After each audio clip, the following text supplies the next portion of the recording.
Салам достор, урматтуу биздин каналыбыздын көрүүчүлөрү, ардактуу катталуучулар. Сиздер менен кайрадан амандашып жаткансыга тоңончутабыз.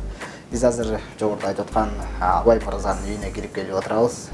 Абай мырза ушул үйдү Иксан компаниясы аркылуу, Иксан кооперативи аркылуу алган болчу. Азыр ушул кандай алды, кандай шарттар менен алды, толук түрдө сиздерге маалымат алып берели. Биринчиден саламатсызбы? Саламатсыздарбы? Баарыңыздарга салам айтам. Негизинен ошо Иксан деп ушул үй алып жатам. Иксандан эң биринчилерден болуп, негизинен Иксанды негизинен интернеттерден көрүп, ошондой эле сиздердин видеоңуздар дагы YouTube'дан чыга баштады. Ошолордон дагы көрүп, андан кийин болсо ошо Instagram'дан отурсам Назира эже, ушул Назира эже баягы мен эме жазгам, кандай кылып алсак болот деп. Анан ал өзүнүн WhatsApp номерин берип, WhatsApp аркылуу байланыша баштадык. Анан Назира эже мындай шарттар менен аласың, бардыгын түшүндүрүп берди. Анан мен дагы бир жолу силердин иштеген жактарыңыздарга, офистериңиздерге барып билейин, толук маалымат алайын деп айттым. Андан кийин болсо ошо Назира эжеге барып, иштеген жерине барып толук маалымат алдым ал жактан. Андан кийин болсо үйдөгүлөргө дагы айтып, ушундай Иксандан үй алсак болот экен, шарттары өтө жөнөкөй экен деп түшүндүрүп айттым. Андан кийин болсо үйдөгүлөр дагы баягы Иксандан чын эле алсак болот экенби деген баягы күмөн саноо болот экен. Баары бир баягы көп суммадагы баягы акча болуп аткандан кийин анан бир ишенип, бир ишенбей, бир айча баягы пауза болуп калды десем айтам. Ошо ойлонуп жүрдүк. Андан кийин болсо ошо дагы эле ошо видеолордон дагы эле көрүп, ар кимден сураштырып, тааныштардан дагы ошо сураштырсак чын эле алдык деп, анан Назира эжеге да кайра жаздым. Анан чын эле ушундай алса болобу, алдап кетпейби деп, анан бир 5-6 номерди берди. Ушуларды чалып байланышып көр деп. Анан аларга чалсам, алар айтышты, эч кандай камсанабай эле кой, алдап кетпейт, бардыгы баягы өзүнүн шартында деп. Анан ошо менен үйдөгүлөрдү менен чогуу биргеликте Назира эженин иштеген жагына, Иксан кооперативинин ошо офисине бардык. Барып акчаларыбызды дагы көтөрүп алганбыз. Анан ошондо биздин акчабыз $9750,000 төктүк. Төгүп 50-гө 4 деген программа бар экен. Ал жакта 2 айдын аралыгында үй алып беребиз дешти. Анан ошо менен алар жартысын, Иксан кооперативи жартысын бизге кошуп берет экен. Ошондо жалпы жолунан $19,500 болот экен жалпы суммасы. Анан ошо менен договорлоштук. Ошо менен 2 ай күттүк. 2 ай күтүп, улам WhatsApp аркылуу Назира эжеге не болуп атат, иштеп атасыздарбы деп баягы кабарлашып аттым. Анан ошо менен аягында эми 2 ай ошон менен арадан 2 ай өтүп эле баягы Назира эжеге жаздым, үйдү караштыра берели деп. Анан үйдү караштырып баштадык. Ошо 2 айдан кийин караштырып, ушул үйгө баягы өзүмө жакты. Анткени бул баягы сум жакта. Анан ошо жумушум дагы ушул сумга чукул болгондуктан анан ушул үй баягы жөө барып, жумушка барып келгенге жагып, анан ушул үйгө токтолуп алалык дедик. Анан баягы 19,5 беребиз дешти. Калганын болсо өзүбүз коштук. Анан үйдү алып калдык. Бул үйдү алып калдык. Демек контракт $19,500 түзүлгөн. $19,500 түзүлгөн. Бул үй жалпысынан бир аз кымбатыраак чыгып калды. Канчага алдыңыздар ошондо? Бул үйдү болсо биз ээси менен сүйлөштүк. Ушундай 19,5 берет. Ихсан биз болсо дагы кошолуу деп, үйдүн ээси болсо 30 деп айтышты. Анан өзүбүздүн дагы чыгара турган акчабыздын бардыгын чыгарсак 28,500 болду да. Анан 28,500 болуп атат, ушундай деп үйдүн ээсине айтсак, ал болсо негизинен Казакстанда турат экен. Ошо үйүн келип бул жака анан сатып тез арада кетиш керек экен да. Анан ошо менен 28,500'тү бере бериңиздер. Анан $1,500 шашпай деле которосуздар, Казакстанга которосуздар деп айтты. Анан өзүнүн баягы банктагы шотторун чыштап кетти. Ошо менен Ихсан менен баягы оценщик бала келди. Ал үйдү көрүп кетти. Ушундай биздин топтогон акчабыз 28,5 эле болуп атат деп. Анан хорошо болот деп айтышты. Анан биз барып Ихсандан эртеси күнү эле эмесине главный офис экен. Главный офистен. Анан ошол жака барып биздин акчабызды баягы жалпы 19,5 берди. Бизди алып госрегистрге бардык бул үйдүн ээси менен. Анан госрегистрге барып үйдү оформить эттик. Баягы акчасын санап бердим. Ошо менен алып калдык. Жакшы буюрса. Үй сизге катталды. Үй мага катталды. Бул документ жагынан дагы өтө эле баягы татаал эмес экен. Ихсандан өтө жөнөкөй экен. Анан үй менин атыма катталды. Анан бул Ихсандан биз алган акчаны биз ошо бөлүп 10,300'дөн бөлүп ареске койдук. Анан ошондо биз 80 айга болду. 80 ай. 80 айга. 80 айга болгондо бир 6,5 жыл болуп калат экен да. Демек 6,5 жылда 13,300'дөн төлөп берип атып акчаны кутулгандан кийин толук түрдө сизге үй өтөт экен да. Азыр Ихсандын атында жөн арестте турат. Азыр ооба үй менин атымда, бирок болсо компанияга ареске коюлган да.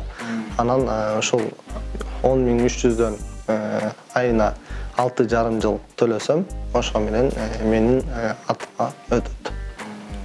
Жакшы экен. Сиз жогоруда айтып өттүңүз, бир нече номерлерди берди депчи.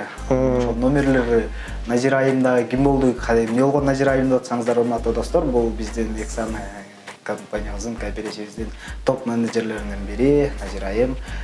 Сиздин менеджериңиз болуптур. Анан ошол бир нече номерлерди берди дедиңиз. Ошолор кандай номерлер? Же ал үй алган инсандардын номерин берди? Кандай болуп калды? Жана Назира же бир канча номерлерди берди деп атпаймынбы? Ооба. Жакшы экен. Анан бул 2 айда алып калдым деп атасыз. Сиз кайсы айда келип контракт түздүңүз? Анан кайсы айда сизге Ихсан 19,500 акчаны берди? Так, мен июлдун 1-inde контракт түзгөнбүз. Анан толук 2 ай деп сентябрдын 1-inde мен алышым керек болчу. Бирок ушул үйдүн, ушул жашап жаткан үйдүн документтери бир аз кичине туура эмесирээк экен. Анан ошолордон дагы бир 7 күн кармалып калдык. Анан алардын бардыгын оңдоп түзөгөнчө эле ошо бир жумадай убакыт кармалып калды да. Демек, акчаны убагында эле сизге бермек. Ооба, эгерде менин ошол үйдүн документи туура болгондо, ошо биз договор түзгөн күндө эле беришмек. Анан өзүңүз тууралуу да бир аз маалымат айта кетсеңиз, кайсыл жактан болосуз, ким болуп иштейсиз, толугураак аты жөнүңүз, кимдер алып атат деп кызыгып аткан болуш керек, кандай инсандар алып атат депчи. Өзүңүз тууралуу айта кетсеңиз. Өзүм болсо ошо Нарын областына караштуу Жумгала районунун Жаңарык айылынан болом. Ошол жактан баягы Бишкек Борборго келип, окууну өткөндөн кийин университетте окудук, мугалимдик кесиптин. Анан ошол азыр болсо мугалим болуп иштейм. Улуттук инновациялык технологиялар мектеп лицейинде физика мугалиминен сабак берем. Анан баягы үй керек болгондуктан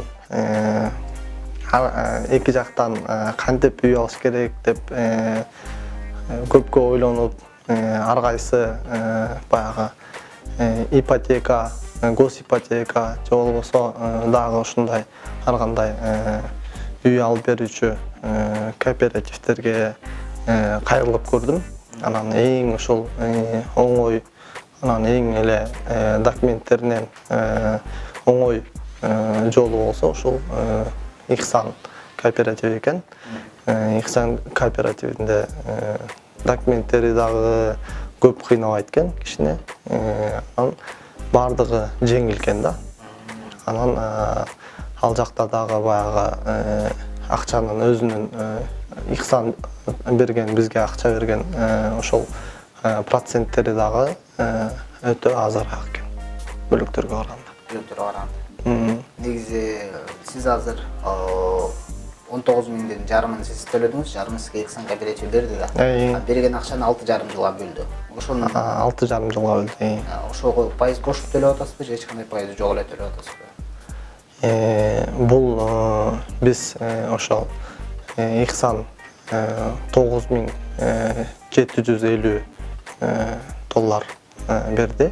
Биз негизинен доллар менен деп баягы азыр эсептеп атабыз. Бирок Ихсан кооперативинен сом менен договор түзүлөт экен. Баягы сом десек көбүрөөк сумма, баягы көбүрөөк сандар болуп кеткен үчүн ошон үчүн баягы доллар менен айтып атам. Анан ошол берген акчасына биз бир жолку эле процентин бердик. Эң биринчисинде эле ошо 66.000 сом бердик. 6,5 жылдын общий ошо проценти деп коет экен. Ошо кызмат акысы. Андан кийин болсо ошо берген акчаны 6,5 жылга эч кандай үстүнө акча кошпостон 6,5 жыл ошо берген акчаны эле бөлүп коет экен. Анан 10.300дөн төлөп атам. 10.300дөн ушул азыр өзүңүз айткандай жаш мугалим болуп иштеп атасыз.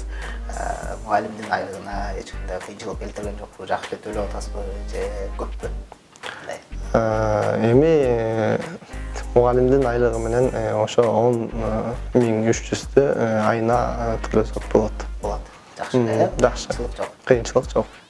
Эми бул үй тууралуу сүйлөшөлү. Бул үйдө канча бөлмөлүү үй, анан кайсыл жеринде жайгашкан, канчанчы кабатта?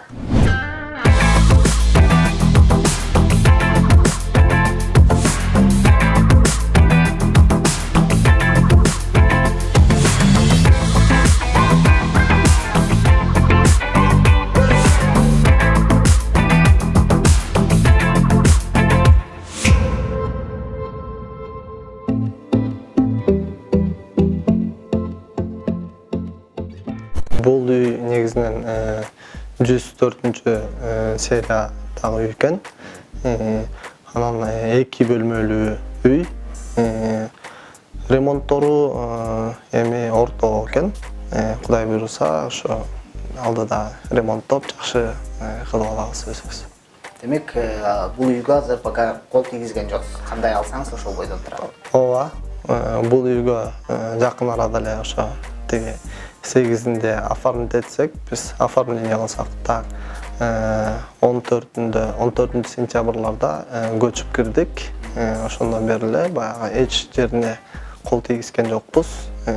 Ушул кандай болсо, ошол боюнча эле жашап атабыз. Сизди куттуктайлы. сизге рахмат айталы. Ушул үйүңүз сизге буйрусун, ушул үйдө жакшылыктар болсун, ар дайым тойлор болсун. Ушул жерден агар көбөлөрүңүздөр сиздерге кызматын кылган жакшы үйлөрдөн болсун. Анан сизге ыраазычылык билдирели өз учурунда ушул бизге келип, биз менен иштешиге макул болуп, анан бизди тандаганыңыз үчүн өзүңүз айткандай көп жерлерге барып, көптөрдү кыдырыпсыз. Ошонун арасынан именно бизге ишенип, биз менен иштешиге макул болуп, бизди тандаганыңыз үчүн рахмат айталы. Урматтуу достор, эгер сиздер дагы ушул байкебиздей болуп, үйлүү болгуңуздар келип жүргөн болсо, же болбосо автоунаалыңыздар келип жүргөн болсо, сөзсүз түрдө бизге кайрылсаңыздар болот. Биздин байланыш номерлери астына жазылат. Жана дагы биздин ihsan.kg сайтыбызга кирип, ошол жактан толугураак маалымат алып турсаңыздар болот. Кандай инсандар, кайсыл жактан, канча киши алып атат деген суроолор жарала турган болсо. Жана дагы биздин кеңселер Кыргызстан боюнча 7 облустта тең ачылып иштеп жатабыз. Ошол ошолда региондордо да барбыз. Жана дагы Москва, Санкт-Петербург шаарларында дагы бар.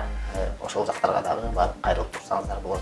Анан сизге эркин микрофон, ошол сизди көрүп аткан көрүүчүлөргө өзүңүздү үй алайын деп аткан инсандар бар, машина алайын деп аткан инсандар бар. Өзүңүз айткандай акчасын чогултуп, анан ишене албай күтүп жүргөндөр бар. Сиз дагы күтүп бир ай өткөрөйүн деп атпайсызбы?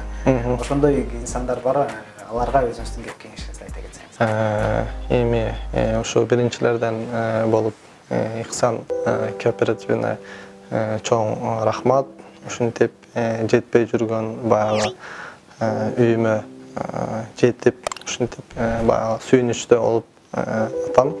Ихсан кооперативине биринчилерден болуп рахмат. Сиздерге ишиңиздерге ийгилик болсун. Дагы көптөгөн мен сыяктуу же болбосо ушундай үйгө жетпей жүргөн инсандарга үй алып бериңиздер. Дагы ишиңиздерге ийгилик депмекмин. Анан баардык ушу Кыргызстандын элине кайрылуу жасайт элем.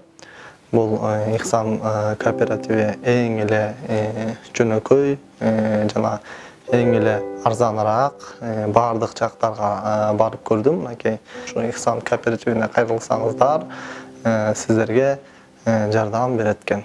Ушундай эле баардыгына салам айтам. Ишиңиздерге ийгилик, баарыңыздарга ден соолук болсун. Чоң рахмат, ыраазычылык билдиребиз. Урматтуу достор, мынакей уктуңуздар, баарыңыздар келе бериңиздер. Биздин эшиктерибиз сиздер үчүн ар дайым ачык. Биздин телефон номерлерибиз 24 саат сиздер менен кызматта. Баарыңыздарга рахмат. Кийинки видео роликтерден, кийинки үй алган инсандардын үйүндө жолугушканга чейин жакшы туруңуздар, аман туруңуздар. Баарыңыздарга ассалому алейкум.